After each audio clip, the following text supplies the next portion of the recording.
Now we're going to cast this in plaster.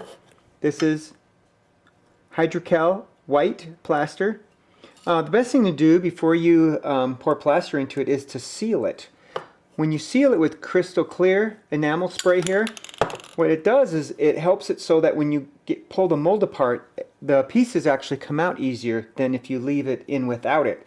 Because the mold heats up, the clay will get really soft and it sticks to the inside of the mold. So if you seal it with crystal clear first, then you don't have that problem. So we'll let that dry for a few minutes and then we'll start mixing our plaster. Now that our crystal clear is dry in here, we're going to start mixing plaster.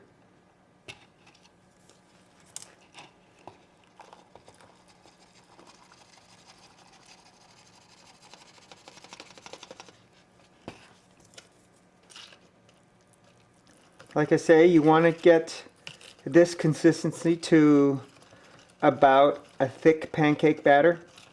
If it gets too thick, add a little bit of water and it will thin out and you'll be able to use it again. Okay, this is ready. I'm going to put a little bit in there. I got my chip brush here. I'm going to start painting it into the detail. Just like that. Make sure you get it in all the crevices, even around your walls, because all those trap air bubbles too.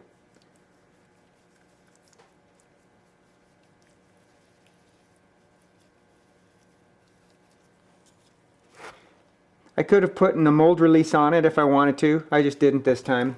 It won't stick to the counter, so I'm okay with that. And the crystal clear sealed the clay.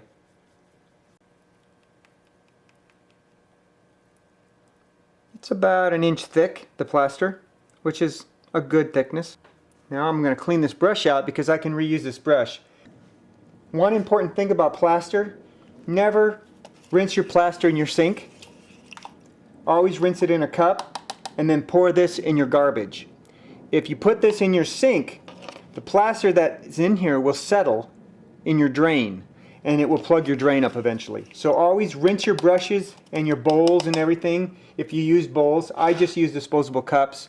If you do use a bowl, rinse it out and then pour this water in your garbage. Don't put this water down your sink. Yeah, go like that.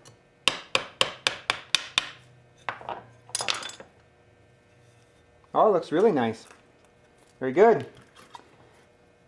Walls came off just because they're inside. So we're going to take a tool. So we're going to take our rasper and clean it off so it looks nice. You can even do this side. Just keeps the edges from being sharp when you handle the mold. Now we need to dig those walls out. Get a toothpick. You don't want to use any kind of metal because the metals will actually scratch your mold. So you want to take a toothpick or other kind of wood tool to do this part.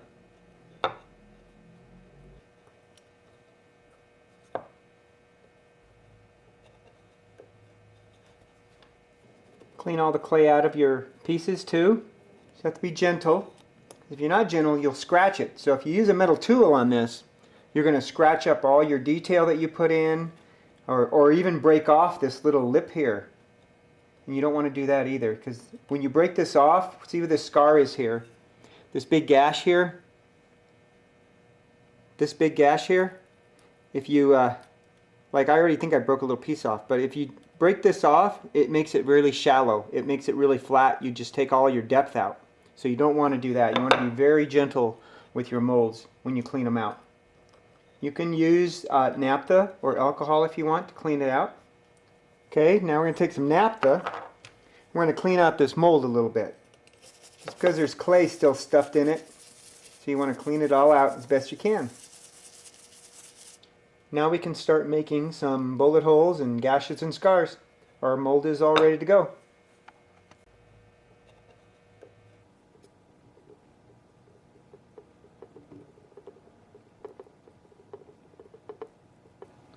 I put my latex in this little cup just so it's easy to work with, and you just start coating.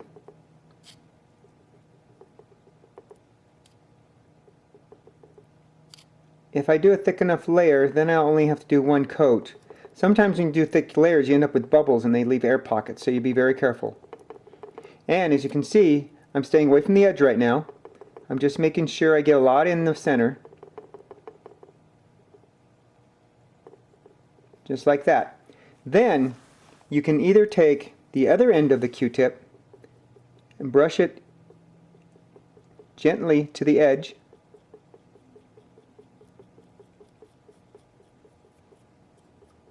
You're just trying to thin out that feathered edge so it looks nicer. Looks like I need a little bit more latex. Just kind of push it away. It'll grab, so you got to be real careful.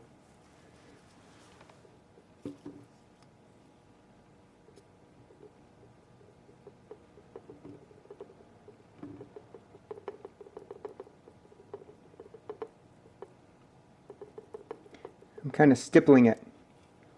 Now do the next one. You'll find with the first set of prosthetics that you do that you'll have clay kind of stuck in the crevices of your mold, and this first pour of latex will actually pull most of that out. So it might be a little bit rough your first pour, but it doesn't mean it's not usable. Okay, I'm going to let that one go, and now I'm going to start this one. Your Q-tip gets hard to work with after a bit because it starts getting hard, so you just have to replace it with a new one. Try to make those edges very fine. Remember what I said about detail. If you have any air pockets when you're doing this, you'll have no detail in those areas. It'll just be a smooth little bubble spot. So you want to make sure you get in all the little nicks and crannies of your mold. Okay, now I'm going to let it dry, but you'll see how nice the feathered edges are once I pull it out. And like I said, it also take whatever little clay remnants I left in there. My first layer looks pretty dry. I'm going to add another layer now, and I'm going to actually stay away from the edges. I'm just going to fill more in the center. I just want to make this a little thicker and more durable when I apply it on someone.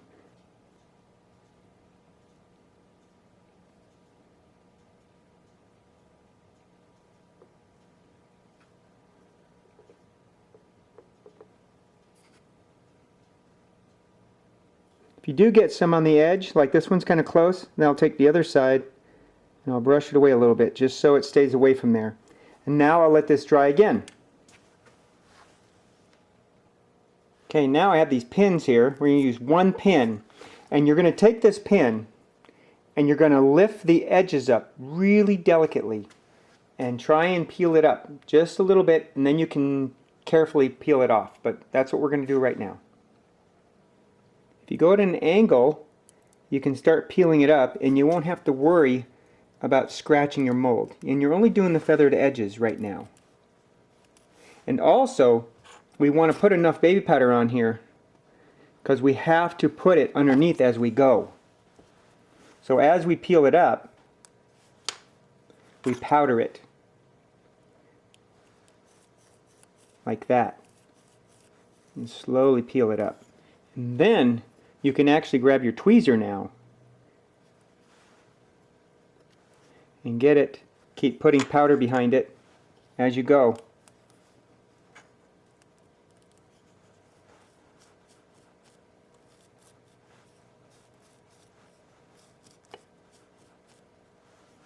There we go. We have a nice feathered edge, and we can actually pull some of this away. You don't want to cut it, you want to pull it away, because then it gives it an irregular edge. That's the first one, and it looks really nice.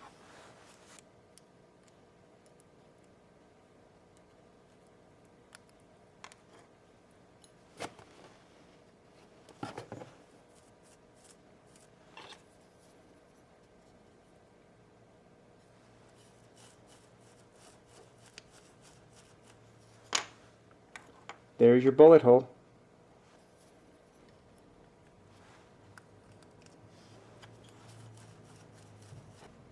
There's your exit wound.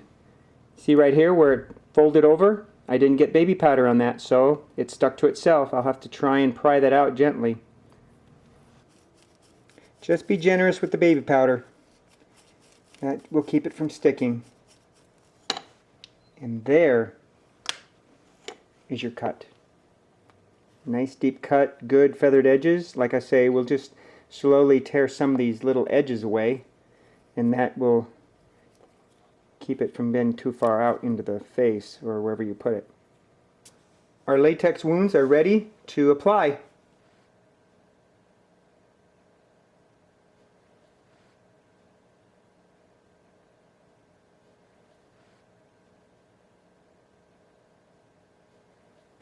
We're going to apply the bullet hole today. This is the exit wound.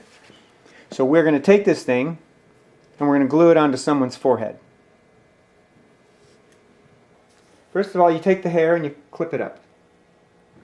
Out of the way, we're going to be putting the bullet hole in this area. We take isopropyl alcohol and we clean the area to get all makeup and oils off the face. Take your Prosthetic and coat the underside of the bullet hole and let it dry. This glue is called a contact glue, which means that you paint both surfaces when they both dry to tacky, then you touch them together and they stick. After you clean the surface with alcohol and it's dry, you can apply your Prosthetic.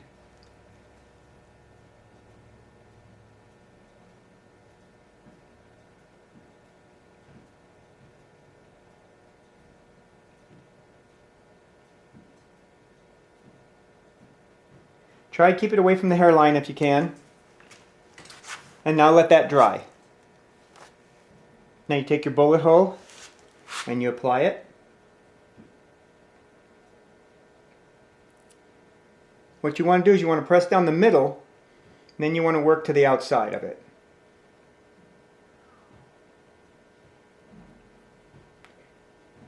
Take your time to make sure those edges are down flat. Once those edges are down, now what we're going to do is we're going to stipple around these edges and try and blend them into the skin, and we're going to use Prosthetic to do that. You're going to take a makeup sponge and you're going to trim all the edges down so it's nice and round, so there's no sharp edges. Hit all the corners, then hit the smaller surfaces.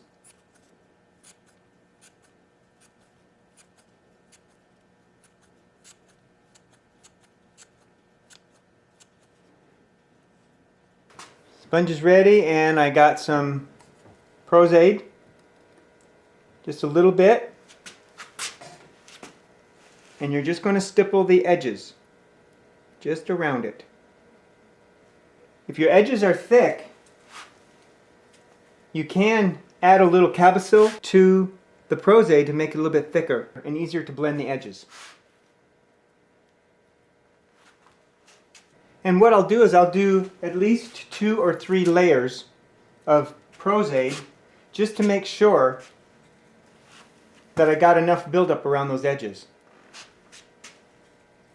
And like I say, I'm using the tip now a little bit. I feel like I need to add a little more Prosthetic, and I don't want to get near her eyebrow, so I'm trying to avoid her eyebrow as best I can too.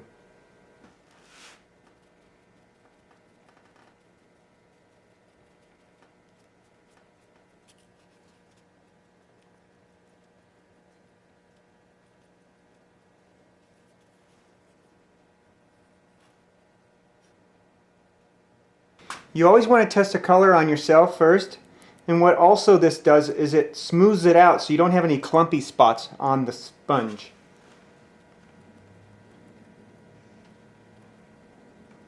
And remember, you don't have to worry about inside the hole because that's going to be red, so you want to really just make sure you paint well the outside.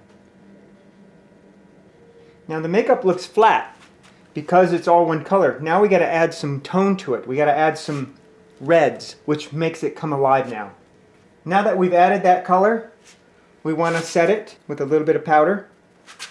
Rubber mask grease paint has a lot of oil in it, so when you set it, what happens is it just kind of absorbs that oil so it doesn't look shiny anymore and makes it flat again.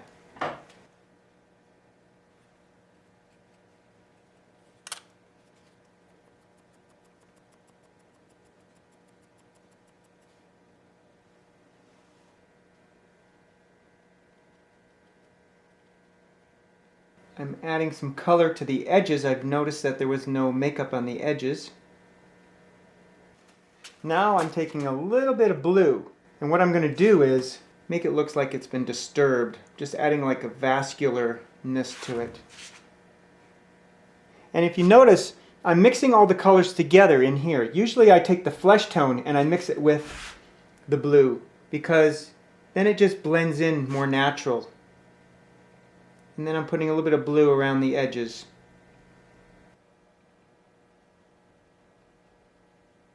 Now I'm taking a little bit of purple and I'm adding more too. Remember, the more layers of colors you use, the more natural it starts to look. And again, I'm just staying right next to that hole. Now I'm taking a red and I'm going to fill that hole with it. The red is my base coat for the color. Now I'm taking some more of that dark purple and I'm going to put it on the inside a little bit. What that does is gives it a little bit of depth. And I haven't even added blood yet.